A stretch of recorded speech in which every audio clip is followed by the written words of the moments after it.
Meus irmãos, Pai do Senhor Jesus, eu estou relendo outra vez os conselhos. Na verdade, eu estou listando os conselhos que o apóstolo veterano dá ao seu verdadeiro filho na fé por nome de Timóteo. E nessa listagem de conselhos, eu deparei-me com dois deles. É bem verdade que muito pode ser dito e muito já foi dito e escrito sobre esses conselhos, e é óbvio que eu me debruçarei sobre eles e lerei comentaristas, enfim. Até porque quando você lê um comentarista, você está dizendo, claro e evidentemente, que você também aceita e entende que Deus se revela aos outros e não apenas a você mesmo. Você não é a única fonte de inspiração. Isso seria loucura e presunção pensar desse modo.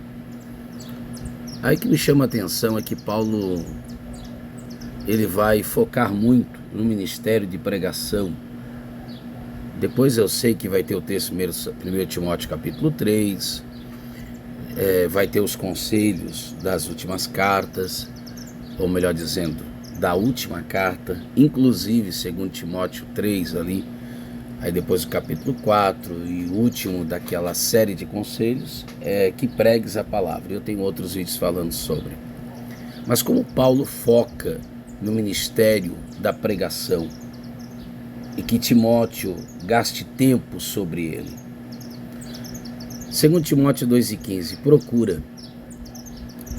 Você só procura o que não é tão simples de ser encontrado. Procura. Você só procura algo de valor. Procura. Procura apresentar-te a Deus, aprovado. Insistentemente nós queremos ser aprovado pelos homens. Só que o texto está bem claro e evidente. Procura apresentar-te a Deus. Então quer dizer, ainda que todos os homens nos aprovem, se Deus nos reprovar, de que valerá? Romanos 8,31, lembra? Se Deus é por nós, quem será contra nós? Mas se Deus for contrário a nós, quem será por nós? Se Deus nos aprovar, ainda que todos venham nos reprovar. Porém, se Deus nos reprovar, ainda que todos nos aprovem. Que valia haverá sobre isso? Então procura apresentar-te a Deus. Por vezes nós nos apresentamos tanto aos homens e nos procuramos, ou nos dedicamos, ou preocupamos-nos com os homens, que esquecemos de nos apresentar a Deus. A única maneira de eu ser um obreiro, que não terei do que me envergonhar, a única maneira de eu ser um obreiro que maneje bem a palavra da verdade, é se eu apresentar-me a Deus. Não tem outra opção. Então um obreiro que tem do que se envergonhar, um obreiro, alguém, aqui eu vou usar o termo obreiro porque é o termo que está aqui, Um obreiro que não maneje bem a palavra da verdade, é um obreiro que não tem apresentado-se a Deus. Tem faltado nos seus encontros devocionais, matinais. E daí, 1 Timóteo 5,17, para mim não delongar-me no vídeo, diz: os presbíteros. Infelizmente, esse termo, esse cargo eclesiológico, os presbíteros, infelizmente, para nossa tristeza, há uma liderança que tem trabalhado para que o presbitério perca sua força. Se os nossos presbíteros compreendessem o poder que por Deus lhes for otorgado, e também na grande maioria de nossas igrejas. Então, os presbíteros que governem, aí o texto dá um adjetivo como condicional, bem. Eles não devem ser honrados, ovacionados, louvados, tampouco idolatrados, mas podem e devem ser estimados. E essa estima não fica só na bajulação. Essa estima parte para a ação. E o resultado e a demonstração, a evidência dessa estima é a duplicada honra. E esses presbíteros, que devem ser estimados por governarem bem, principalmente, destacadamente, aqueles que trabalham na palavra. E não apenas na palavra, mas também na doutrina. Agora, para encerrar o vídeo, porque eu não quero delongar-me nele, vamos pensar bem nisso aqui, vamos.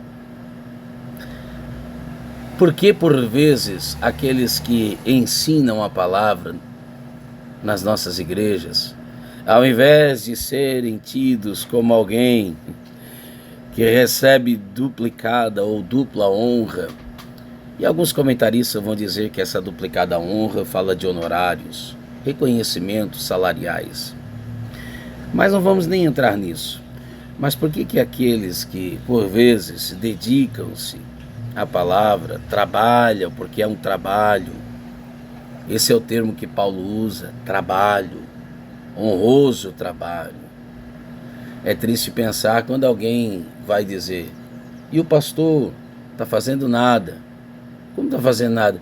Não, ele não está fazendo nada, está só lendo a Bíblia. Ele não está fazendo nada, ele está só orando. Como assim? Ele está fazendo o que é mais importante, o que mais lhe pede o seu ofício. Mas aqueles que trabalham na palavra, ao invés de serem duplicada honra, muitas vezes têm tido uma honra devasada. E por que não dizer fracionada, dizimada? Se estivesse o texto aqui dizendo dignos de metade da honra, menos da metade da honra, ainda assim, eu acho que nem mesmo desse modo, infelizmente, nós não temos tratados com honras devidas, que é uma exigência e um mandamento apostólico. Aqueles irmãos que mais dedicam-se e trabalham na palavra, muitas vezes nossos templos e igrejas, são os últimos a serem ouvidos, são os últimos a serem consultados. Não, a bênção é aquele que tem os dons, principalmente de carismas, né? E os que não têm, inventam. Meu Deus do céu. Lembro-me de Atos dos Apóstolos, lembra disso? Capítulo de número 6. Nós, porém, continuaremos, nos dedicaremos no ministério da oração e da palavra. Então, palavra, aquilo que prego, doutrina, aquilo que vivo. Nós temos honrado devidamente aqueles que têm vivido. Observe, tão famigerado culto de doutrina. Faz quanto tempo que você não ouve a doutrina? Estou falando de doutrina. Que isso incute, remete-nos ideias como teologia sistemática. Aliás, alguém vai entender e tratar isso até mesmo como enfadonhos. Aquele culto de ensino, aquele culto enfadonho.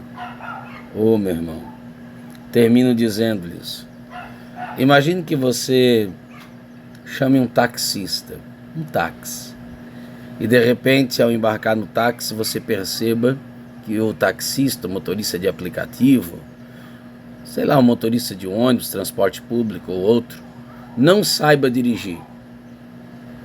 Você pensa, eu não sou um exímio motorista, mas a minha profissão, estou falando hipoteticamente, né? Eu sou um carpinteiro, um exemplo, sou um comerciante, sou um atendente, sou um vendedor, né? Enfim, sou um administrador, sou um executivo. Estou usando aqui tudo hipoteticamente. Eu não sou motorista. Então eu posso dirigir, mas eu não sou um motorista. Agora, um motorista, ele necessariamente precisa ser destacado no que faz no quesito trânsito, porque ele é um motorista, ele é um profissional desse ramo. Então o mínimo que você pensa é que ele seja destacado naquilo que é o seu ofício. Aí você vê gente que vive do altar. E vamos parar por aqui, não precisamos ir além. Gente que vive do altar e que não maneja, não é bem. Tem uns que para manejar mal precisam melhorar muito, se é que você me entende, e vivem do altar. Que Deus nos ajude em Cristo Jesus, meditar na sua palavra, atender os seus conselhos e aplicar em nós mesmos. Ajude-nos, ó Deus, para a glória do teu nome. Amém.